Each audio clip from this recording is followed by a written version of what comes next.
518 coins 2. So for this problem, basically it's similar to coins 1. We are giving an amount 5, for example, and we also have a coins array 1 to 5. We just need to find how many ways to make up the amount. For example, this one we only have 4 ways. Now let me go to the whiteboard to explain my solution and then go to the code editor to finish the coding. Yeah, in the whiteboard, I will use the first example. We have amount of 5, and we also have a coins array 1 to 5, and our output is 4. For this problem, we cannot use the brute force, for example, DFS plus memo. If we use the DFS, yeah, I mean, we cannot use the amount as our first loop, and then we use the coins. Yeah, we cannot use totally the coins 1 to solve coins 2. Yeah, because that is not possible. It will have a duplicate. For example, if we only use the DFS amount with 5, and then we have a bronze, we're going to take 1, 2, and 5. What's left behind it is 4, 3, and this 5 is okay. It's one of our results. Now we are going to bronze from 1 to 5 and take 4 minus 1 to 5. It is 3, 2. And for here, 3 minus 1 to 5. Here also we have a 2.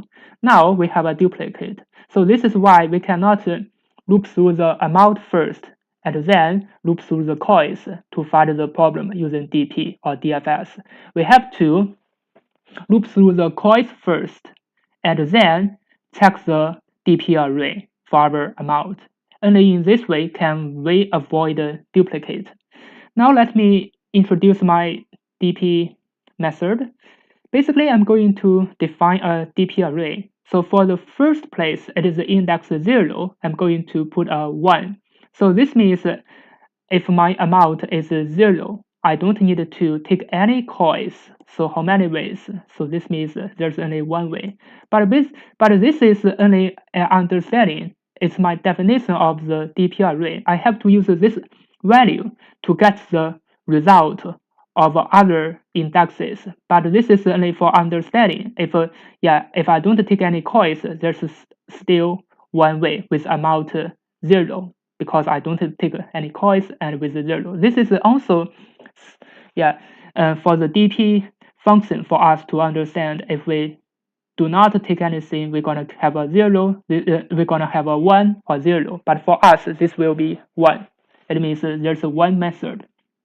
Then we're going to use the DP transformation function. So for the DP transformation function, it will be dpi plus equals to dpi minus coin.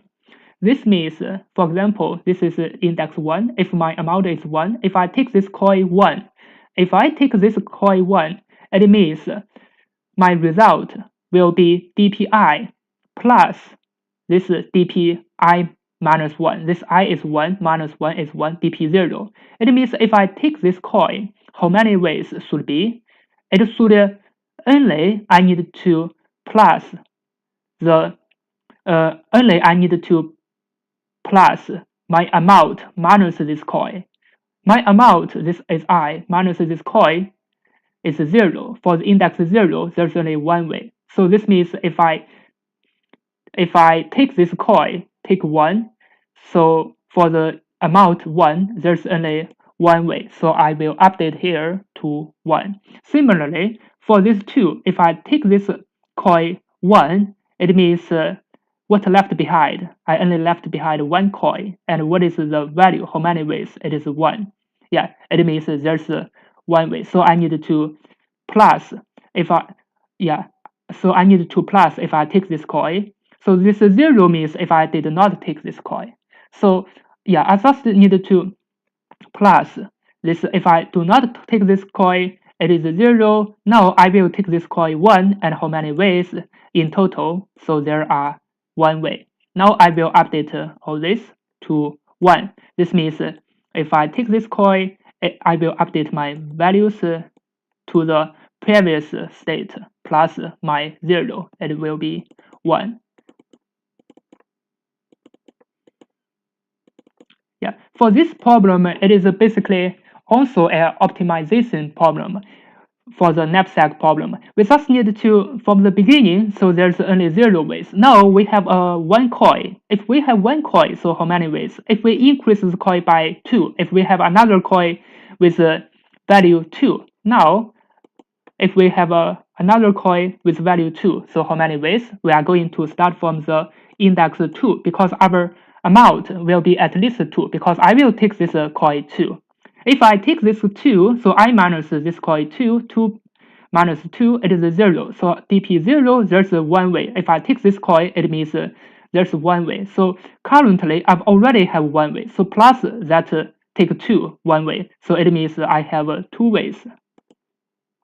Similarly, I will update all other indexes. So for 3, it is dp1 plus this one, it is 2 way. So for dp2, it means if I take this coin, so what's left behind, it is dp2. dp2 means, yeah, if my amount is 2, how many ways? There are 2. So with this coin, if I do not take this coin, there's one way. If I take this coin, there are 2 ways. So 1 plus 2, there are there are 3 ways. Now I go to the index 5. Similarly, it's also the same, 2 plus 1. So it is 3. Now I will choose the last coin with value 5. If I choose the value 5, I'm going to start from the index 5 because my amount will be at least 5. Then I will update my array because I already have a DPI with value 3. Now I will take 5 to check if I can increase my result. If I take this 5, it means my DPI 3 will plus this I minus coin. So the 5 minus the coin 5, it is 0. It means if I take this coin, what's left behind is 0. Yeah, if I left behind is 0. From the 0, there's one way. So 1 plus this 3. So after updating, there are 4 ways for the last one. Yeah. So for this, we can also deduce how we should define the first index because basically this is to calculate how many ways. If we have a 0, then if we calculate the function, definitely it will be wrong because if here is 0, we know that if we choose one coin for amount 1, definitely it should be 1, but here it is 0. We know our definition for the index 0 is wrong, it must be 1. So from that way, we can also guess what should be the first index. Now let me go to the code editor to finish the coding. Actually, the coding should be much easier if we understand the principle for this unbounded knapsack problem. Now let me just define our DP array. DP array, the first place will be 1. It means we will not try any coins, so there's only one method. And then from the index 1, we are going to choose 0 first.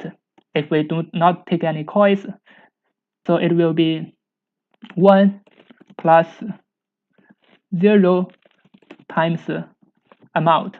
So this is the DP array. Then we are going to check the coins first because if we check amount, we will have duplicate. Yeah, if we use for I in raise amount first and then for coin in coins, we will have the duplicate. We will get the wrong answer. Now we will check the coins first. Why? Because this way can avoid duplicate.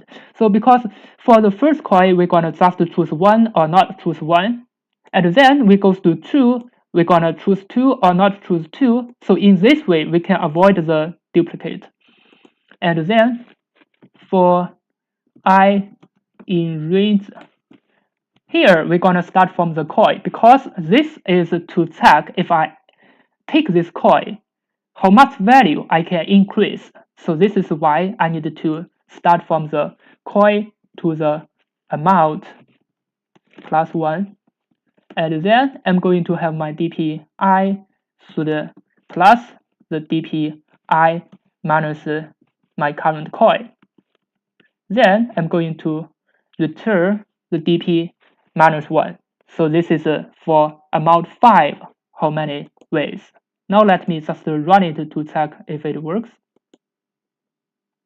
Yeah, as you can see, it works, and the time complexity is also OMN. M is the length of coils, N is the amount. Thank you for watching. If you think this is helpful, please like and subscribe. I will upload more Leetcode problems like this. See you next time.